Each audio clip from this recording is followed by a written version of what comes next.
Salut amis hackers, c'est Nebran et bienvenue sur Etnaran. Pour l'épisode de cette semaine des impressions 3D en tout genre, je vous propose une nouvelle fois de tester un nouveau type de filament sur ma chaîne.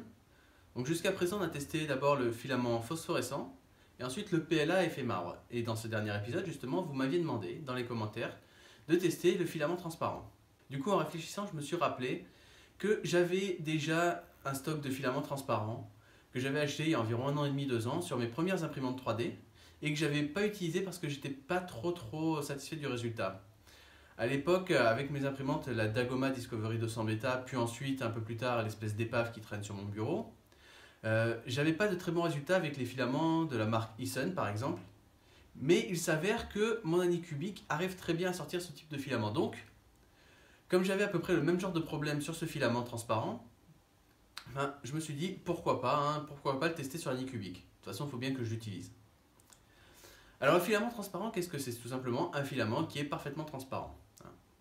C'est-à-dire que si je le mets devant ma main, je verrai très bien à travers. Il n'est pas juste translucide, il est vraiment transparent. Alors je ne sais pas exactement comment ils font pour que ce soit transparent, mais le résultat est plutôt bluffant. Par contre, je vous le dis tout de suite, une fois imprimé, ça ne sera pas transparent, ce sera au mieux translucide. J'ai déjà vu sur internet passer une vidéo de la promotion d'un filament qui, soi-disant, après un traitement chimique, devient parfaitement transparent. Ils impriment des bouteilles de coca avec et le résultat est bluffant. Sauf que j'ai jamais vu quelqu'un le tester, je me suis jamais trop renseigné dessus non plus, mais du coup je suis assez mitigé là-dessus. Quoi qu'il en soit, c'est pas le cas de ce filament. Du coup, une fois imprimé, ça ne sera pas transparent. De par le principe même de l'impression 3D que l'on utilise, type FDM, donc par dépôt de matière fondue, on va faire chauffer le filament, donc là je pense qu'il va légèrement s'opacifier déjà, puis ensuite on va imprimer couche par couche. Donc on verra clairement la superposition de ces couches. Sachant ça, il y a déjà 2-3 petites choses que l'on peut faire dans les paramètres d'impression pour améliorer le rendu, qu'on ait quelque chose d'un peu plus translucide. Donc déjà, il faut des murs qui sont pas trop épais, mais pas trop fins non plus. Parce que du coup, quand vous allez imprimer un modèle, vous allez voir déjà la superposition des couches, vous allez voir les différents périmètres, les différents murs, vous allez voir le remplissage et les murs de l'autre côté. Pas génial, à moins d'imprimer en remplissage 100%, mais là vous verrez quand même les couches intérieures. Du coup, 2-3 petits réglages que l'on peut faire pour éviter justement ce genre de problème. Déjà, éviter tout ce qui est remplissage ou alors faire du remplissage à 100%. Voilà, pour que ce soit le plus compact à l'intérieur. Ensuite, comme je vous l'ai dit, on va voir la superposition de chaque couche. Donc le mieux c'est que chacune de ces couches soit assez épaisse. Du coup, là, il va falloir imprimer en 0,2, voire même plus. Avec une buse de 0,4, je ne peux pas faire grand chose, mais si vous avez des buses de 0,5, voire même de 0,8, ou ce genre de choses, vous pouvez monter un peu plus. Et plus vous allez monter, bien, plus il y aura d'espace entre chaque superposition de couches. Et donc, plus vous aurez de chance d'avoir un résultat un peu plus propre. Et ensuite, dernière chose, comme je vous l'ai dit sur le modèle, une fois imprimé, on verra le remplissage, mais on verra aussi les différents périmètres, l'épaisseur de coque. Donc pour éviter ce genre de problème, pour éviter de voir les différentes épaisseurs de coque, ce qu'il faut c'est généralement imprimer en vase mode. Alors le vase mode, pour ceux qui ne connaissent pas, c'est tout simplement un mode d'impression qui va imprimer uniquement les contours de votre modèle. Vous avez sans doute déjà vu sur Thingiverse ou autre, des modèles qu'on appelle vase, mais qui sont complètement pleins. Du coup, je me suis déjà posé la question avant, mais comment je fais pour imprimer ça en vase, pour faire un vrai vase. Du coup, je prenais le 3D Builder, je réduisais le modèle, je le rentrais dedans et je faisais suppression, comme ça j'avais des épaisseurs. Mais c'était pas fait pour ça en fait. Je connaissais pas le vase mode à l'époque, j'en avais vaguement entendu parler, mais je m'étais jamais vraiment posé la question. Du coup, là c'est vraiment un mode qui est très pratique pour ce genre de plastique, justement, pour ce genre de filament.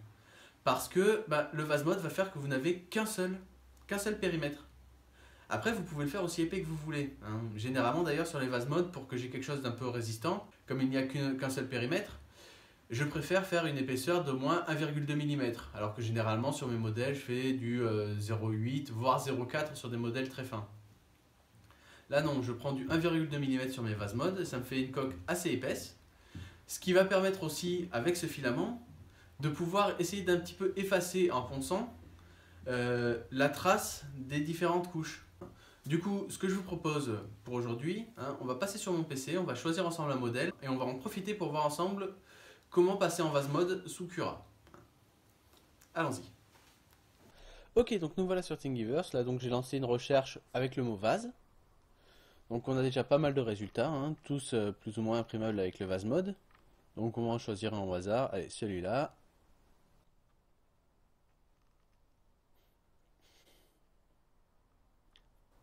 Ok, donc là, c'est un modèle assez basique, hein.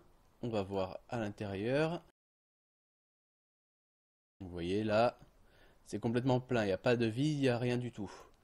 Alors ça arrive que certains qui font les designs de modèles comme cela font aussi également le même modèle mais complètement vide pour l'imprimer en mode normal. Mais bon, là notre but c'est de voir le vase mode. Du coup, plutôt que de choisir un de ces modèles qu'il y a sur Thingiverse ou autre, ce que je vous propose c'est de vous montrer une technique simple sur Fusion 360 pour faire ce genre de modèle justement. Donc Fusion 360. Je vais donc vous montrer une petite technique rapide pour pouvoir créer ce genre de modèle. Donc maintenant je crois que vous connaissez la procédure, hein.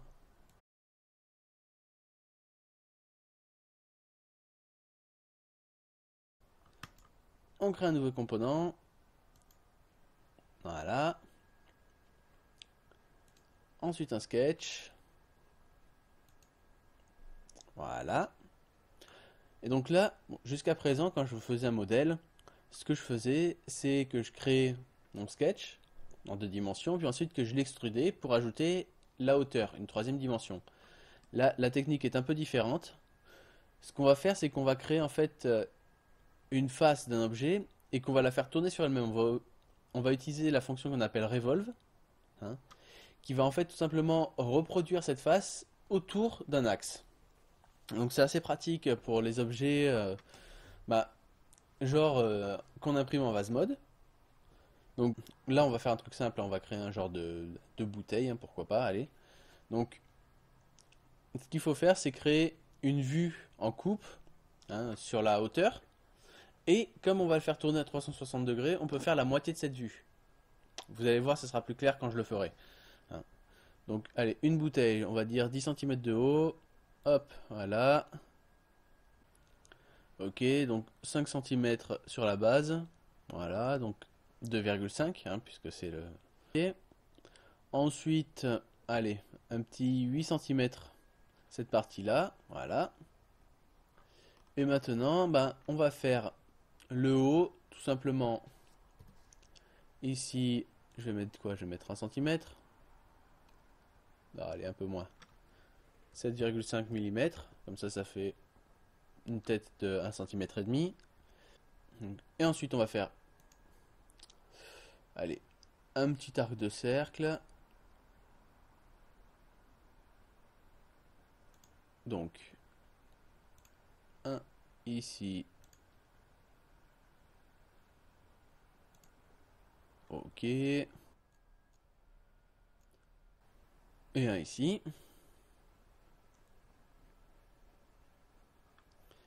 Et voilà. C'est pas super propre, mais vous allez voir, on va pouvoir arranger ça. Donc maintenant, j'ai fini mon sketch. Ça ressemble pas à grand chose, on est d'accord, hein. Mais bon. Donc du coup, maintenant, on a notre face. Alors, normalement, comme je l'ai dit, je fais extrude, hein. Là, cette fois, on va faire revolve. Donc, je vais dans create. Revolve. Je choisis la face. Je choisis l'axe. Et j'appuie sur OK. Et rien que comme ça. Ok, c'est moche, hein. Mais c'est juste pour l'expérience. Donc là, maintenant, on va quand même un petit peu l'améliorer. Je vais faire un filet. Je sélectionne ça.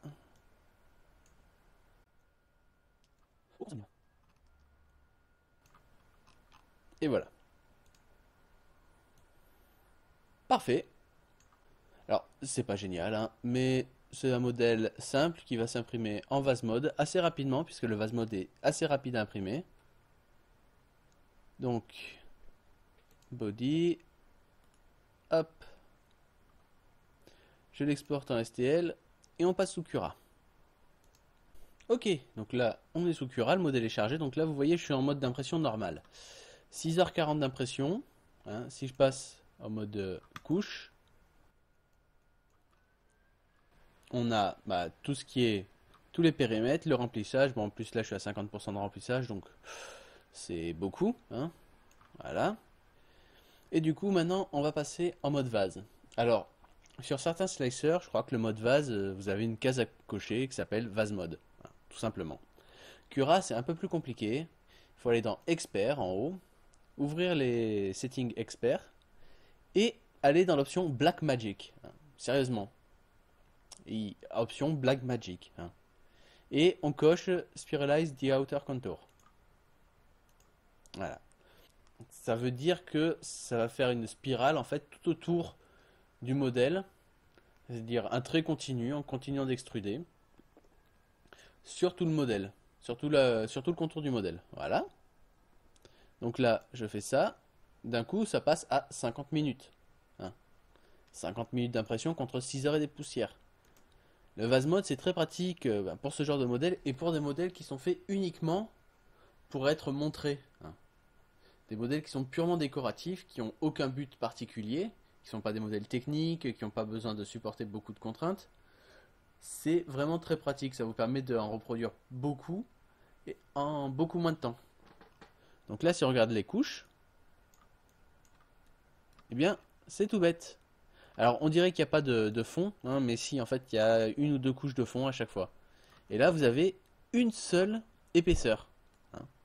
Là, elle est à 1,2 mm. Du coup, ce sera une longue épaisseur de 1,2 mm plutôt que plusieurs 1 ou 2 périmètres qui en tout feront 1,2 mm. Donc, vous vous rappelez ce que j'ai dit, hein. Éviter le remplissage pour ce genre de filament. Mettre une épaisseur de couche assez élevée. Je peux difficilement aller au-dessus de 0,2 avec ma buse. Peut-être 0,25, mais j'ai pas envie de le tester comme ça. Et une épaisseur de coque assez élevée. Pour que si on a envie, par exemple, de faire un petit peu de ponçage dessus, hein, pour essayer d'avoir quelque chose d'un peu plus propre, eh bien, on n'est pas quelque chose qui soit trop fin, c'est-à-dire qui, dès qu'on passe la partie plastique écrasée, on se retrouve directement de l'autre côté. Donc 1,2 mm, ça fait déjà quelque chose d'assez épais, hein. J'ai quelques modèles imprimés en vase mode avec le 1,2 mm contre des modèles que j'avais imprimés avec du 0,8 voire du 0,4. 0,8 ou 0,4, on voit limite à travers, c'est pas du tout résistant. Un vase mode en 1,2 mm d'épaisseur, c'est déjà beaucoup plus résistant, hein. On sent que c'est beaucoup plus costaud. Et ça rajoute pas énormément de temps. Du coup, il ne me reste plus qu'à charger ça sur la carte SD et à lancer l'impression. Allons-y.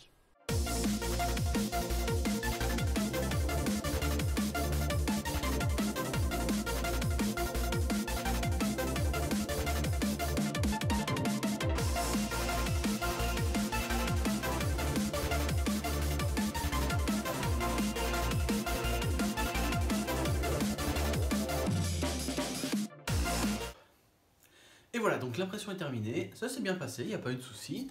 Le print est sorti relativement propre, hein. Donc encore une fois, la Nycubic arrive à imprimer des filaments que je n'arrivais vraiment pas à imprimer avant. Alors peut-être que c'est moi qui ai pris un peu plus d'expérience dans les réglages, ou peut-être tout simplement que les imprimantes que j'utilise maintenant sont quand même un petit peu mieux, hein. Alors je dis pas du mal de la Dagoma que j'avais parce que c'était une très bonne imprimante, mais c'était la version bêta de leur première imprimante. Aujourd'hui ils en sont à la Neva, ils ont fait la Disco Easy, ils sont passés par tout un tas de trucs. Moi j'ai vraiment eu la version bêta, il n'y avait même pas de buse de 3DV6 dessus, il n'y avait pas de palper inductif, enfin c'était vraiment une bonne petite imprimante, mais quand même il a fallu faire pas mal de modifs, hein. Maintenant elle est en pièces et dans des boîtes, je m'en sers plus parce qu'elle a cramé.